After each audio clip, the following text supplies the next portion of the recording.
Assalamualaikum warahmatullahi wabarakatuh. Di sini saya akan menjelaskan tentang pengertian dari apomiksis. Apomiksis itu merupakan perbanyakan aseksual melalui biji, di mana biji terbentuk bukan merupakan hasil pretilasi. Menurut Dengis and Van Dijk pada tahun 1993, reproduksi apomiksis di mana biji terbentuk tanpa reduksi jumlah kromosom dan pretilasi terjadi melalui reproduksi aseksual.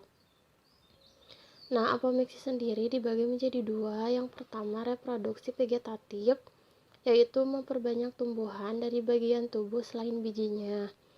Nah, yang kedua, agamospermi, yaitu memperbanyak diri dengan biji atau agen propagasi, tapi embrio tidak melalui meiosis dan singami.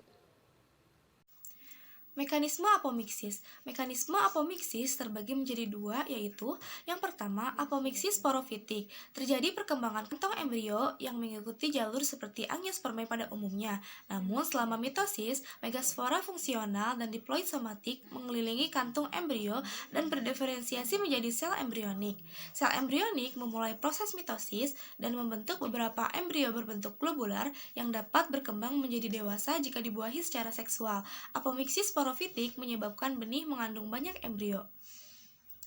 Di sini ada jalur seksual normal berbagai jenis agamospermae, diplospora, dan embrio adventif. Ini adalah ilustrasi temporal urutan dari bakal biji dan perkembangan biji.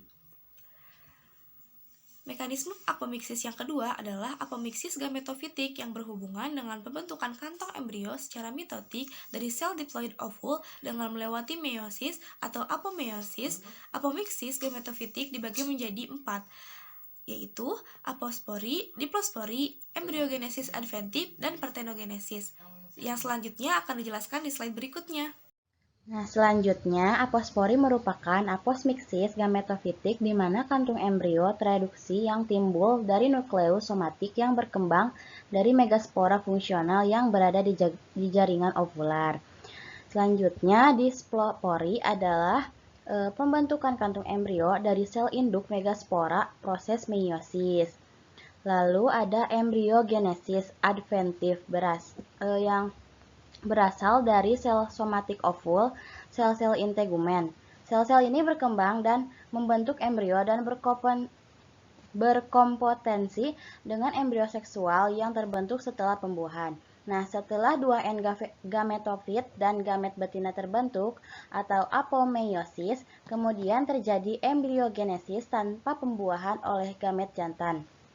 Nah, sedangkan pembentukan endosperm terbentuk dari endosperm otonom atau memerlukan pemupukan atau endosperm pseudogamus. Nah, selanjutnya di sini ada apospori. Embrio dan endosperm berkembang dari kantung embrio yang tidak tereduksi dari sel-sel zoati pada berbagai lokasi dalam ovul. Nah, sel induk megaspora tidak sempurna membentuk tetrad megaspora linier. Kemudian selama tahap ini, satu atau beberapa sel somatis dalam ovul dan intinya mulai membesar seperti sel induk megaspora. Kemudian, inti sel pada beberapa sel apospori mengalami satu atau lebih pembelahan mitosis dan sel tersebut membesar. Nah, pada tahap kantung embrio matang, ovul memiliki satu atau beberapa sel apospori yang membesar. Nah, kantung embrio mirip dengan kantung embrio seksual tetapi tidak memiliki antipodial. Nah, umumnya terjadi pada rumput-rumputan. Selanjutnya, di sini ada diplospori.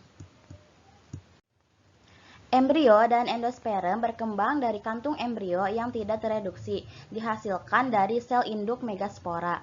Nah, sel induk megaspora berdiferensiasi seperti pada ovul seksual, tetapi intinya tidak mengalami meiosis. Nah, inti membelah secara mitosis dan sel membesar tanpa membelah. Selanjutnya, setelah pembelahan inti pertama, inti bermigrasi ke kutub sel berlawanan seperti tahap binukleat. dari kantung embrio seksual. Nah, umumnya terjadi pada spesies crop. Nah, selanjutnya di sini ada embriogenesis adventif. Nah, embrio berkembang dari kantung embrio dalam sel-sel somatis dari ovul, integumen, atau dari ovari. Nah, inisiasinya sebagai struktur seperti tunas. Dan tidak ada kantung embrio yang ditemukan. Tahap awal perkembangan struktur embrio merupakan tunas atau menyerupai tahap globular pada proembrio yang sedang berkembang. Nah, selanjutnya, embrio adventif merupakan mekanisme dan apomiksis pada sitrus. Selanjutnya di sini ada Parthenocarpi. Embrio Parthenocarpi berkembang langsung dari inti yang tereduksi dalam kantung embrio seksual tanpa fertilisasi. Nah, tidak dapat diidentifikasi secara sitologi dan terdeteksi dengan adanya tanaman haploid.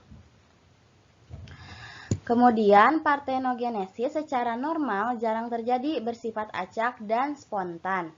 Nah, umumnya terjadi pada jagung dan kapas.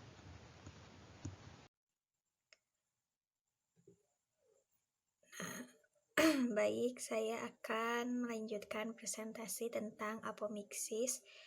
Untuk menyelesaikan apomiksis tanpa mengubah kromosom generasi sporopit atau partenogenesis didahului oleh polinasi atau pseudogami terjadi untuk 1. Mengaktifkan pertumbuhan ovarium dan ovulum, 2. Suplai inti jantan untuk perkembangan endosperm, 3. Stimulus partenogenesis.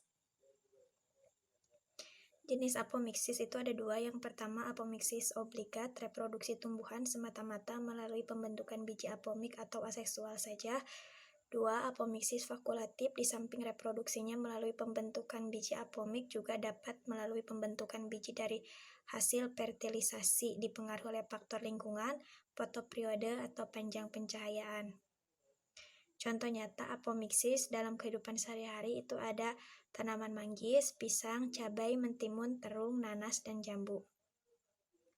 Ini sumber yang kami dapatkan dalam materi apomiksis dalam PPT ini. Nah, mungkin untuk presentasi dari apomiksis dari kami cukup sekian. Mohon maaf apabila ada kekurangan dalam penyajian materi. Dalam materinya juga, mohon maaf yang sebesar-besarnya. Bila fisabilillah. Wassalamualaikum warahmatullahi wabarakatuh.